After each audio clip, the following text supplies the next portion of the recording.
구구절절 주련 이야기 원호입니다. 이 시간에는 송광사를 찾아왔습니다. 송광사가 유명한 절이 순천에도 있고 완주에도 있습니다. 오늘 말씀드릴 내용은 완주 송광사 법당이 되겠습니다. 부처님께서 성도하시고 부다가야의 보리수 나무 아래 금강보좌에 앉으셨습니다. 그리고 요 이마 사이에서 방광을 했습니다. 부처님 이마를 미간 백호상이라고 합니다. 미간이라는 건 눈썹 사이라는 소리고 백호라고 하는 것은 하얀 털이라는 얘기거든요. 많은 분들이 부처님 이마에 구슬이 박힌 걸로 알고 계시는데, 부처님 이마에는 하얀 털이 한 1m 정도 되는 하얀 털이 똘똘 말려가지고 이렇게 들어 있습니다. 그래서 백호상이라고 얘기를 합니다.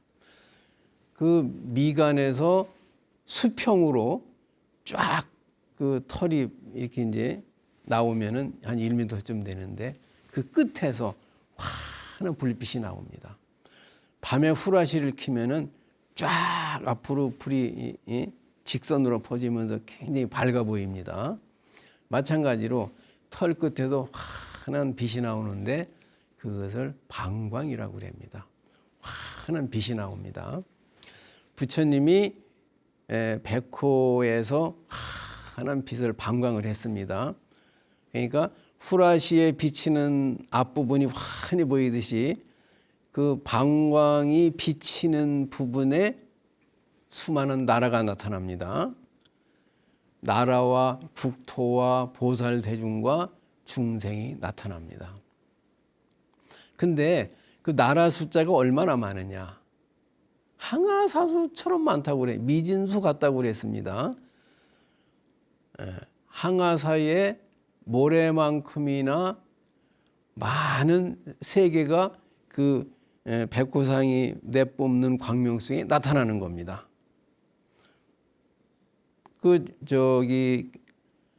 인도의 겐지스강은 황하강이라고 그러는데 그 길이가 무려 2,500km라고 합니다. 우리는 저 북한 끝에서 제주도까지 삼천리라고 그러죠. 천리가 400km니까 1,200km입니다. 그러니까 2,500km니까 우리나라보다도 더 긴 그런 강이에요. 강폭도 넓고. 또 모래가 우리나라 모래보다도 부드러워가지고 밀가루 같이 그리 곱습니다. 그 강 안에 들어있는 모래수만큼의 세계가 이 광명 속에서 비치는 겁니다. 후라시불 속에서. 그리고 많은 세계가 보이고 그 많은 국토 안에 미진수의 보살대중이 보이고 중생들이 나타납니다. 이 광명이 쫙 비치더니 오른쪽으로 감아서 이렇게 돕니다. 무수한 숫자로다가 돕니다. 그러더니 부처님 발바닥 안으로 사라졌습니다. 그리고 갑자기 호련히 커다란 연꽃이 거기에 나타납니다. 지금 부처님이 나타내는 불빛은 삼매입니다. 해인 삼매. 삼매 속에서 지금 화엄경이 이루어지는 겁니다. 연꽃이 나타나더니 이제 그 부처님이 이제 그 항아사서 모래만큼이나 많은 세계가 광명 속에서 나타났는데, 그 세계 하나하나마다에서 하나하나 세계마다 부처님이 계신데 그 부처님의 그 이마에서 백호상에서 또 방광을 합니다. 모래수만큼의 그 많은 나라에 한 나라에 한 번씩 부처님이 계시는데 그만큼 많은 나라의 부처님이 또 방광을 합니다. 그 안에 무수한 국토와 또다시 보살대중과 중생이 나타납니다. 부처님은 지금 앉아 계셔요. 아무도 앞에 없습니다. 이 삼매 속에서 화엄경이 이루어지고 있습니다. 그 모래수만큼의 많은 국토에 있는 부처님이 방광을 했는데 그 안에서 일체법 승음보살이라고 하는 보살님이 나타납니다. 이 보살의 무리가 또 미진수예요. 또 보살 대중이 미진수고 중생이 미진수입니다. 이 일체법 승음보살이 그 영고두에 가서 좌정을 합니다. 그리고 나머지 많은 보살들도 스스로가 영고두에 가서 전부 다 이렇게 좌정을 하게 됩니다. 이건 어마어마한 세계입니다. 그리고서 일체법 승음보살이 부처님을 찬탄하는 노래를 부릅니다. 부처님을 찬탄하는 노래를 갖다가 개송이라고 합니다. 일체법 승음보살이 부처님을 찬탄하는 노래가 10곡이 있습니다. 10곡의 이제 노래가 있는데 그걸 개송이라고 그러는데 이것이 첫 번째 개송입니다. 부처님의 몸은 법계에 꽉 찼으니 충만하시니 보현일체 중생전이라 일체 중생 앞에 나타나신다. 그 항아사 모래수와 같이 많은 국토에 그 미진수와 같은 중생들 일일이 한 사람 한 사람 앞에 다 나타나신다는 거예요. 그 나타날 수 있을까요?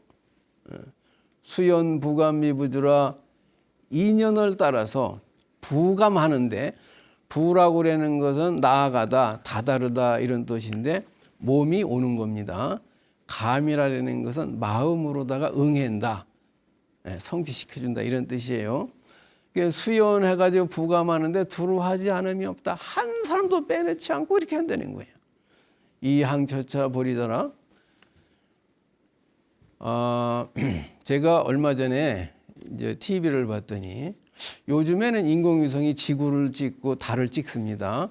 우리 달도 보고 우리 지구도 볼 수가 있는데 은하계라고 하는 어마어마한 그 넓은 공간을 찍었는데 그 지구를 보니까 요 볼펜으로 이렇게 콕 찍은 만큼의 깨알만큼 그렇게 작아요, 지구가. 근데 먼지가 그냥 그 화면에 꽉 찼습니다. 먼지처럼 많은 그 별들 가운데 하나의 점에 불과하더라고, 우리 지구가. 그걸 찍었다는 겁니다. 그러니까 그게 이제 은하계라고 그러는데 그게 삼천대천세계예요. 이 우주가 뭐 50광년인지 100광년인지 자고하는 어마어마하게 상상을 초월할 정도로 넓습니다. 근데 부처님이 그 작은 먼지 한 톨과 같은 작은 지구에서, 그것도 인도에서 그 보리수 아래에서 방광을 했습니다. 미간에서 빛을 이렇게 쫙 비쳤습니다. 근데 그 미간 백호상 내에 이 먼지와 같은 우주가 삼천대천세계가 다 나타난 겁니다. 한없이 넓은 세계가 이 삼매 가운데 나타났어요. 이 삼매라는 거는 우리가 중생들이 꾸는 건 꿈이라고 그러는데 부처님이 꾸는 거는 꿈이 아니고 삼매라고 그럽니다. 우리는 무명으로 업장에 의해서 인과응보가 나타나는 윤회하는 꿈을 벗어날 수가 없지만은 부처님은 그거하고 아무 상관이 없는 뭐 윤회가 여기 붙지 않는 생로병사가 없는 그저 부처님의 세계를 순간적으로 이렇게 나타낼 수가 있는 겁니다. 그걸 삼매라고 그럽니다. 그런데 부처님은 그렇게 이 세상에 꽉 차고 일체 중생 앞에 나타나고 그 두루하지 않음이 없지만은 그러나 부처님은 그 성도의 자리 부다가야 금강보좌에 앉은 채로다가 이걸 나타내는 겁니다. 그렇기 때문에 아무리 수많은 중생 앞에 나타나고 하더라도 부처님은 이 보리자를 떠난 적이 없다는 거예요. 그것이 이 항초자 보리자입니다. 자, 부처님은 그러면은 이게 어떻게 저럴 수가 있느냐? 그거는 깨치지 않은 사람의 소견으로는 알 수가 없습니다. 자, 우리 이렇게 생각을 해볼 수가 있습니다. 저 하늘에 달이 떴습니다. 물이 있는 곳이면은 청강유수 청강월이라 1000개의 강이나 호수가 있으면은 1000개의 달이 각 연못에 비칩니다. 10,000개가 있으면은 10,000개의 달이 그 뜨겠지요. 근데 이 호수에만 달이 뜨는 것이 아니라 이 달빛은 이 세계 전체를 비추고 있는 거예요.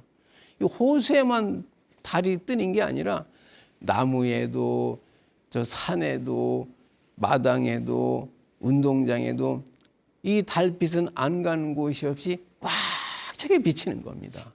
근데 그것을 우리가 눈으로 볼 수가 없기 때문에 그저 천강유수 천강월이라고만 합니다. 물이 있는 곳에는 달이 다 나타난다. 물이 있는 곳이 아니라 빈틈없이 어디든지 달빛은 다 비칩니다. 그러니까 달이 그 하늘을 떠나지 않고 그 자리에서 다 비치는 거, 온 우주를 비치는 겁니다. 마찬가지로 부처님은 이 보리자를 떠나질 않았어요. 떠나지 않은 채 이 세상에 안 나타나는 것이 없는 겁니다. 그거는 또 부처님이 삼매 속에서 부처님 삼매 속에서 나타난 건데 가고 올 이유가 뭐가 있어요? 거의 꽉 찬 겁니다. 부처님 기운이. 그래서 수연부감 미부주라 중생들 앞에 나타나지 않음이 없고 그 감흥하지 않음이 없고 두루하지 않음이 없다.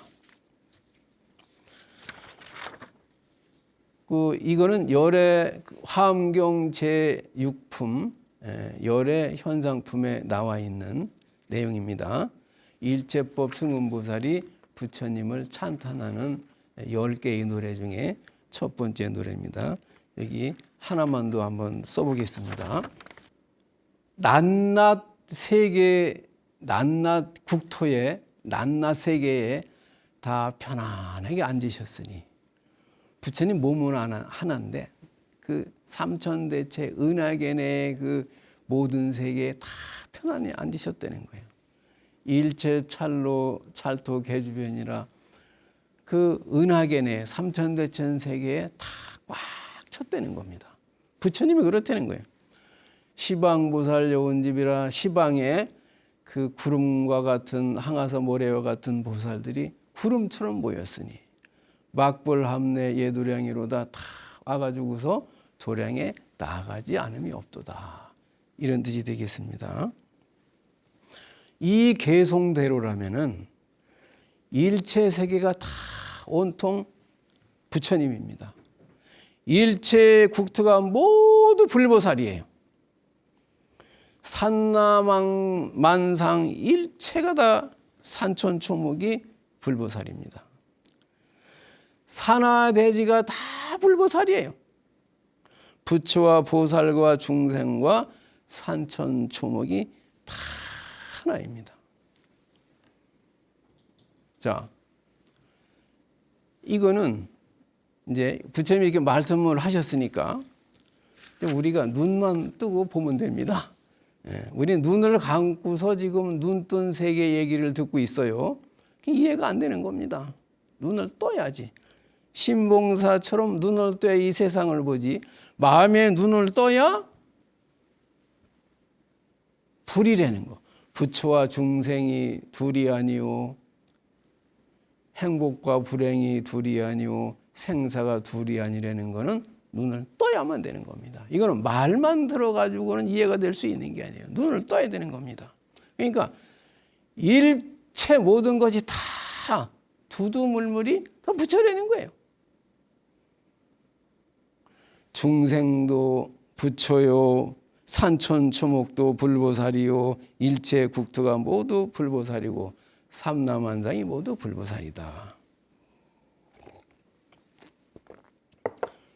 그러니까 이 화엄경 열애현상품에서 말씀하시는 내용은 우리 모두가 다 눈을 감고 있어서 몰라서 그렇지 다 붙여내는 겁니다. 눈을 뜨라는 거예요. 그러니까 우리가 다 붙여지만은 우리가 붙여내는 걸 모르고 있어요. 중생과 내가 하나고 사랑과 미움이 둘이 아니고 생사가 둘이 아니라는 걸 모르고 있어요. 이거는 눈을 떠야 되는데, 그러면 눈 뜬 사람이 볼 때는 다 모든 게 하나도 남김없이 다 붙여내는 겁니다. 그러니까 여름에는 덥고 비가 오고 겨울에는 눈이 오고 춥습니다. 이것이 그대로 실상의 세계라는 거예요. 그러면 부처님은 그렇게 춥게도 나타나고 따뜻하게도 나타나는데 우리 거기에 맞춰 살면 되네. 우리는 맞추지를 못해가지고서. 제가 오늘 아까 택시를 타고 오는데 터널을 지나왔어요. 터널에는 매연이 많습니다. 저는 코가 예민해가지고. 그래서 기사님 문 좀 닫아주세요 그랬더니 내가 문을 열었다는 거예요. 난 문을 연 적이 없는데. 이 착각을 하는 거예요, 전부 다. 자기가 해놓고도 모르고 해놓고도 안 했다고 그러고 치매가 오는 겁니다. 이게 전부 착각이에요. 사실을 사실대로 하는 거는, 아는 거는 이 세상에 아무도 없습니다. 사실을 사실대로 아는 사람은 부처님밖에 없어요. 부처님만이 사실대로 알 수가 있습니다. 그래서 이제 우리는 우리가 다 부처라는 걸 갖다가 다 알아야만 됩니다. 그것을 안다고 그러는 것이 참 힘든 거예요. 그래서 부처님이 이 화엄경에서 이 무수한 세계를 막 연출을 했는데 사실은 그 꿈 자체가 부처님이 꾸는 꿈 아니에요? 부처님 삼배 속에서 나온 거예요. 그러니까 부처님하고 꿈하고 둘이 아닌 거예요. 그러니까 일체토에 부처님이 다 앉으신 것이고 일체 찰토에다 투루한 것이고 거기에 시방보살이 다 구름처럼 모였고 다 와서 나아가지 않으면 없다. 그냥 그대로가 불국토인 겁니다. 깨치게 되면 둘이 아닌 하나라는 소식만 알게 되면 끝나는데 우리는 그 둘이 아닌 하나라는 걸 모르고 늘 둘로 보고 있어요. 늘 저 바다에 가면은 바다와 파도가 있습니다. 바다와 파도는 둘로 나눌 수 없는 하나입니다. 바다는 잔잔해지려고 하고 잔잔한 게 본성이고 파도는 막 치는 게 본성입니다. 그래서 파도는 치지 않으면 그건 생존할 수가 없고 이건 쳐야 돼요. 이건 업이 그래요. 바다는 잔잔해야 돼요. 둘이 서로 시끄럽다. 너무 왜 말이 없는 애들이 싸워가지고는 해결될 일이 없습니다. 상대방을 인정을 해야 됩니다. 그래, 파도는 치는 것이지 바다는 잔잔해야 하는 것이지. 그래서 서로 인정을 하고 같이 춤을 춰야 되는 겁니다. 그래야 거기 행복이 나오는 것이지 시끄럽다고 싸우고 왜 말을 안 했냐고 싸우면은 이건 해결될 일이 없어요. 그래서 나한테 맞추려고 할 것이 아니라 둘이 하나라는 건 파도를 떠나서 바다가 없고 파도를 떠나서 바다가 없는데 우린 둘로 생각을 하고 있단 말이에요. 그래서 둘이 아닌 하나의 세계, 부처님이 삼매에서 나타난 세계입니다. 이 삼천대천 세계가 내가 지금 옳다 그러다 하고 싸우는 세계는 내가 만들어낸 세계다. 이것은 둘이 아닌 하나라는 것을 알면은 그것이 눈뜬 세계가 되겠습니다.